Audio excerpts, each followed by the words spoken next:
Well, it looks like Twitter's gone. They accepted the money, and Elon Stalin is taking over. So fuck you, Twitter, and goodbye forever, you insane Q-like forum. Or soon to be insane like Q-like forum.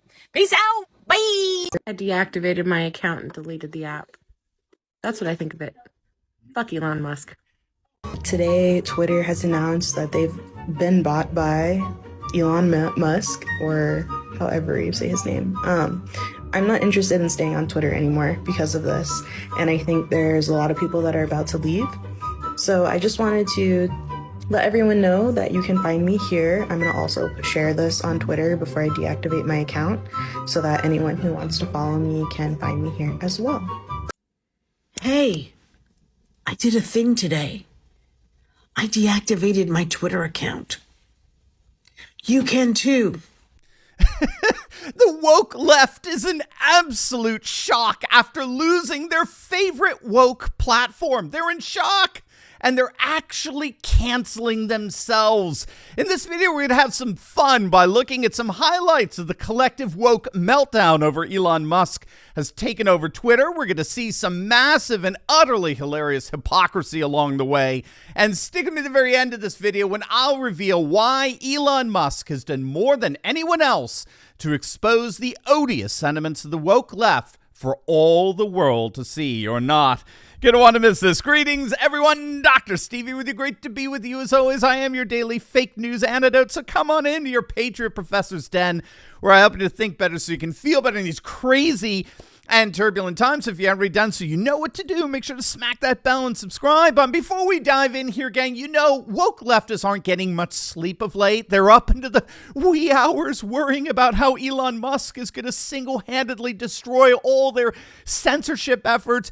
But while they're despairing at night, you patriots can have the best and most wonderful night of sleep imaginable with the one and only My Pillow, designed by the patriot of patriots, Mike Lindell. In fact, you can support patriots and get the best sleep of your life with their lowest prices in the history of My Pillow with code Turley. So, for example, the classic My Pillow is usually $69.98, but if you use my code Turley, you can get your own classic pillow now for just $19.98, and that applies to over 200 products in their catalog. So don't wait, click on that link below, get one for yourself, get another one for your patriots in your life. Let's support Mike Lindell and My Pillow, and let's get the best sleep of our lives, all as woke leftists lose theirs. All right, gang, let's dive right in here. Today, I thought we'd have a little fun. As you can tell, I thought we could sit back and savor the wokest of the woke, literally melting down in the face of realizing, slowly but surely, actually beginning to come to terms with the fact that they have lost Twitter, which was the Jack Dorsey woke enforced public forum for the world. Now, keep in mind, this is a platform that when it came to all the major issues of our day, COVID, vaccines, mask mandates, election integrity, LGBT issues, when it came to all the major issues of the day, you and I were not allowed to hold or express an opinion different from that of woke orthodoxy. Twitter allowed for absolutely no dissent. Just ask the tens of thousands of accounts that have been permanently suspended for being guilty of the crime of having a different opinion from that of woke leftists on these fundamental issues. And now, those very same woke leftists are suddenly realizing to their abject horror that that platform, that worldwide platform that they've used all these years to fabricate an artificial public consensus on these issues, has not only just been taken away from them, but will now be used to disseminate and celebrate and champion those very dissenting opinions. And as the realization of that begins to seep into the worldview of the woke, they're lashing out in absurdities that only the woke could possibly do. So let's have a little fun, shall we? First and foremost, let's step back and see how the lamestream media, the legacy media, is reacting to all this. Look at this from the likes of Newsweek and CNET and The Independent. These left-wing activists disguised as journalists know their audience and each offered instructions on how to delete your Twitter account now that Elon Musk has taken over. And that's just the beginning. Take a look at what this unhinged far-left MSNBC activist argued were the repercussions of Elon Musk taking over Twitter. If you own all of Twitter or Facebook or what have you, you don't have to explain yourself. You don't even have to be transparent. You could secretly ban one party's candidate or all of its candidates, all of its nominees, or you could just secretly turn down the reach of their stuff and turn up the reach of something else, and the rest of us might not even find out about it till after the election. Elon Musk says this is all to help people because he is just a free speech, philosophically clear, open-minded helper. Now, I want this to sink in for you, okay? You just had a pundit on a major cable news outlet, MSNBC, complain that now that Musk has taken over Twitter, he could shadow ban one party's candidate and hide the reach of their stuff and turn up the reach of something else, and the rest of us might not even find out about it until after the election. And the words Hunter Biden laptop never left his mouth. Now let's take a little stroll through memory lane, shall we? According to a poll conducted by the Media Research Center, 16% of voters who were unaware of the Hunter Biden laptop scandal and all the myriad of ways it implicated Sleepy Joe say that they would have voted differently if they had known about this story that was buried by big tech platforms like Twitter. I mean, serious, how do people like this function? How does a guy like that, who's so obviously entrenched in a woke leftist echo chamber, they can't hear or entertain anything, any dissenting opinion? How does a guy like that even function in society? I mean, it's beyond stunning. Stunning doesn't even begin to describe the reactions coming from within Twitter itself. Yes, as I'm sure you've guessed, Twitter employees are going through a collective emotional breakdown. A Twitter employee reached out to the New York Times to describe the mood inside Twitter. Quote, "It's absolutely insane. Twitter right now in the virtual valves of private Slack rooms, employee group text, according to an internal source.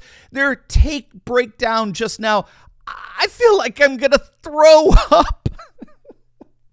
I feel like I'm going to throw up. I really don't want to work for a company that's owned by Elon Musk. A part of what I do is monitoring toxicity and health in the trends. I don't know if this is going to impact my job directly. I want to still have a job, and I don't know how this impacts that."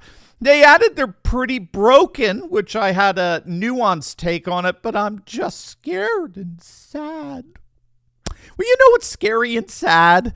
That a person like that would be in charge of monitoring comments, monitoring toxicity and health in the trends. That's the kind of person who's been censoring your tweets right there. But as we saw earlier, it may not be Elon Musk that's putting this person out of a job. It may be that woke liberals canceling themselves, censoring themselves is enough to do that. You may have heard about the ultra-leftist race huckster, Shaun White. I featured his initial reaction to the Musk takeover in yesterday's video when he claimed, quote, "At its root, Elon Musk wanting to purchase Twitter is not about left versus right. It's about white power. The man was raised in apartheid by a white nationalist. He's upset that Twitter won't allow white nationalists to target and harass people. That is his definition of free speech." Well, after tweeting an absurdity like that out, as it turns out, Shaun White is nowhere to be found. He has deleted his Twitter feed and his million-plus followers. He is gone. I mean, think about it. The woke left are so deranged that they're actually canceling themselves. And then you've got the lunatic hypocrite like Robert Reich, former Secretary of Labor under Bill Clinton, a super ultra-left woke warrior. Now remember, for years, Reich told us that Twitter's a private company and it can do whatever it wants when it comes to censoring conservative voices. The First Amendment doesn't apply when it comes to Twitter. And if you don't like it, then you can go and start your own. Go away. We don't want you here. Well, looky at what R&R is tweeting out now. Musk and his apologists say if consumers don't like what he does with Twitter, they could go elsewhere. But where else would consumers go to post short messages that can reach millions of people other than Twitter? The free market increasingly reflects the demands of big money. Boo-hoo. Oh, poor little Bubby. I'm so sorry, but remember, Twitter is a private company, and it can do whatever it wants. We learned it from you. By the way, if you really want to stick it to these woke leftists, why not wear it on your chest like this bad boy here, right? Well, you can get your own by clicking on that link below and visiting our merch store. This is one of the best ways that you can support this channel, all while spreading Patriot hope far and wide. Get something for yourself and for the patriots in your life. Go to store.turleytalks.com. That is store.turleytalks.com. All right, so what should we say to all of this? I think Ben Shapiro said it best. Elon Musk committed to nothing except more transparency and more free speech. And the left is melting down, which shows two things. One, they hate transparency and free speech. And two, they always assumed Twitter opposed both, then gaslit everyone that Twitter wasn't biased. And he's absolutely right. I mean, this collective meltdown by the woke left is a massive admission. It's a massive admission that they hate free speech, they despise and seek to destroy the dissenting opinion of others, and they assume that Twitter would forever be an instrument faithful to informing and imposing their woke orthodoxy on others, all the while openly denying that they were doing anything of the sort. In many respects, Musk's taking over Twitter is a kind of judgment day for the left. All of their deeds are coming to the surface and being revealed for all to see. The lamest arguments imaginable are being mustered to oppose what Musk is doing here, which to me shows that they're arguing from the vantage point of despair. They recognize that their woke world is imploding, that without the ability to manufacture a false consensus, nobody will want anything to do with their woke agenda. And because the left has thrown their whole lot in with radical wokeism, there's nothing they can do to save themselves from collapsing right along with wokeism's implosion. I think Tucker Carlson said it right. We are witnessing the single most significant event to happen for patriots since the election of Donald Trump in 2016. The woke left is slowly but surely coming to realize that, and their collective meltdown is therefore only just beginning.